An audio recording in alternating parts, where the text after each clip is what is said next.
Assalamualaikum warahmatullahi wabarakatuh dan salam sejahtera bersama lagi dengan saya Cikgu Faiz dalam channel YouTube saya IR Faiz NJ.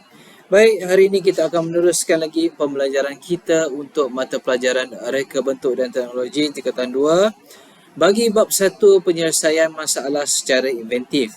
Okey, pada kelas yang lalu kita telah mempelajari subtopik 1.1 pengenal kepastian masalah. Dan hari ini kita akan sambung kepada 1.2 analisis fungsi.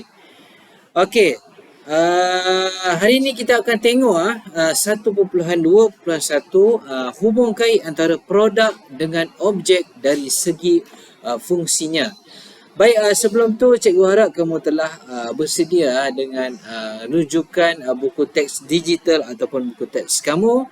Dan kamu boleh terus buka ke muka surat muka surat 8. Okey, saya teruskan lagi. Okey, pada kelas yang lalu kita dah tengok apa yang dikatakan inventif, penyelesaian masalah dan juga maklumat. Okey, apa dia inventif tu? Kalau kamu ingat lagi inventif tu adalah suatu penemuan yang benar-benar baru hasil daripada kreativiti manusia. Yang kedua adalah penyelesaian masalah. Apa dia penyelesaian masalah ni? Dia merupakan istilah kognitif yang berkaitan dengan proses kita untuk memperolehi pengetahuan ataupun dipanggil kognisi daripada maklumat yang kita terima daripada persekitaran ataupun apa yang kita belajar. Okey, itu tadi penyelesaian masalah. Apa pula yang dikatakan dengan maklumat? Maklumat ni adalah usaha kita untuk cari jalan penyelesaian. Contohnya kita nak siang ikan. Nak siang ikan, kita guna pisau. Pisau tumpul. Jadi kita buat apa? Kita akan selesaikan secara inventif ataupun bukan inventif.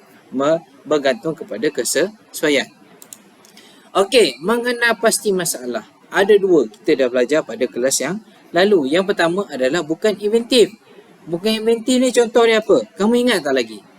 Bukan inventif ni maksud dia masalah yang diselesaikan itu tak ada kesan sampingan dalam kehidupan kita. Masalah tu pula masalah yang sering kita hadapi dalam kehidupan seharian kita. Okey, contohnya apa? Cikgu boleh bagi contoh kalau siang ikan.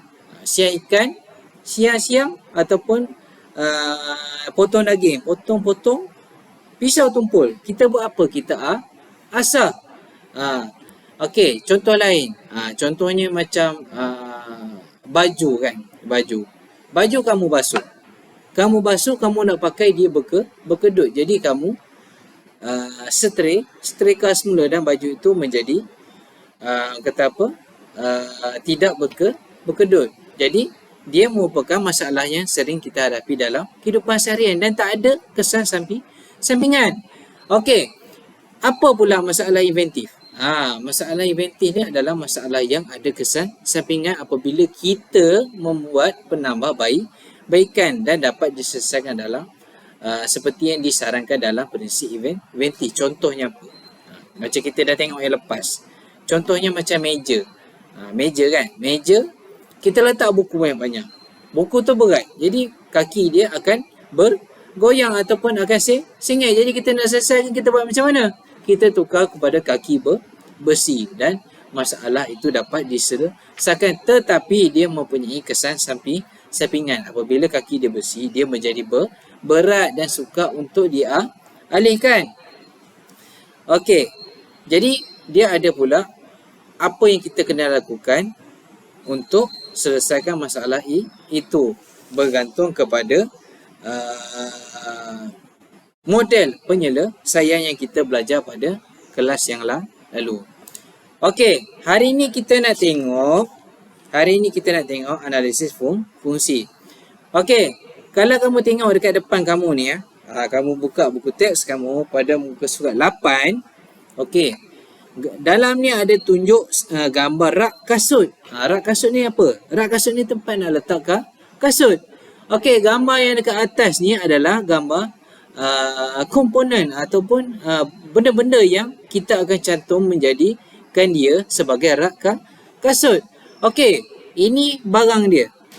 Ada kayu beroti, ada paku, ada skru. Bila cantum dia menjadi fungsi komponen yang dipanggil sebagai rak kasut. Jadi cantum jadi rak kasut. Okey, rak kasut ni pula kita akan gunakan sebagai tempat untuk meletakkan kasut yang dipanggil sebagai produk yang berfungsi. Jadi semua ini adalah sistem produk. Sistem ni kita kata beberapa elemen yang berkaitan antara satu sama lain yang dapat mempengaruhi dalam sesuatu pembinaan produk agar produk ini dapat kita guna dan berfungsi dengan sempurna. Ini adalah sistem produk. Ini kamu kena tahu, kadang-kadang ada ditanya dalam soalan. Okey, membuat hubungan kait antara produk dengan objek dari segi fungsinya. Dalam proses nak selesaikan masalah inventif ni, analisis fungsi dibuat bertujuan untuk kenal pasti sistem yang ada dalam produk. Jadi ni tadi sistem.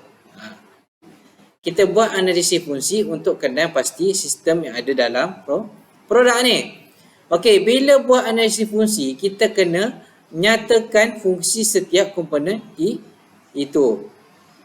Okey. Baik, cuba kamu tengok buku surat 9. Ini cikgu kira lebih kurang lah. Lebih kurang juga dengan gambar buku kamu. Okey, kat sini dia ada gambar kerusi pejabat lah kita kata. Kerusi pejabat. Kerusi pejabat ni kita katakan sebagai produk kita lah. Produk kita. Okey. Apa komponen yang ada pada kerusi ni? Ada tempat penyandar, ada penyandar kerusi, ada kaki, ada skru, ada kerangka. Jadi komponen ni yang ada pada kerusi ini, dia mestilah berhubung kait antara satu sama lain dengan kepentingan fungsi masing-masing. Kalau ada komponen ni yang gagal fungsi dia, maka terjejallah fungsi produk. Contohnya macam skru dia berkarat ataupun penyandar dia patah. Jadi kerusi ni akan rosak ataupun roboh, kita tak boleh duduk.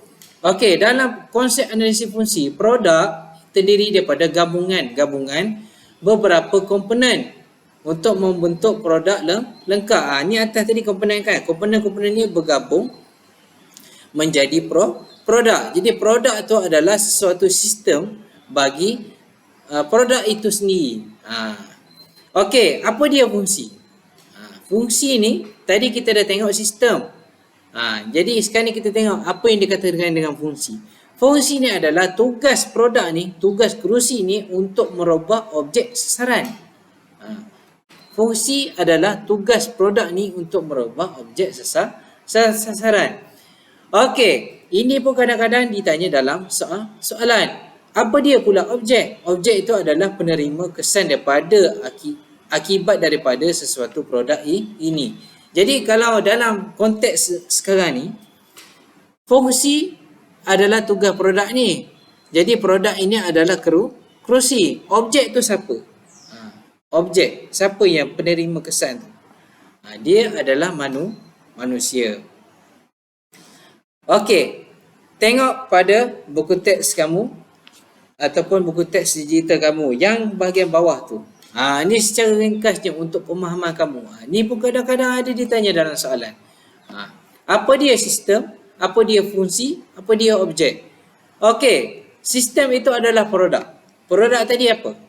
Produk tadi adalah kerusi. Dia menjalankan fungsi. Fungsi dia apa?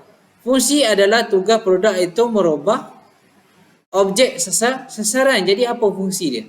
Fungsi dia, kerusi ni adalah sebagai tempat duduk, tempat untuk kita duduk. Jadi objek apa? Objek adalah penerima kesan. Siapa? Manusia. Jadi objek ni adalah parameter yang berubah disebabkan tindakan yang dijalankan. Jadi manusia duduk di atas kerusi. Kalau kerusi itu rosak, apa kesan yang diterima? Mungkinlah jatuh. Okey, kalau kamu tengok dekat bawah ni, dia ada beberapa contoh produk, fungsi dan juga objek. Contohnya macam meja. Meja apa fungsi dia?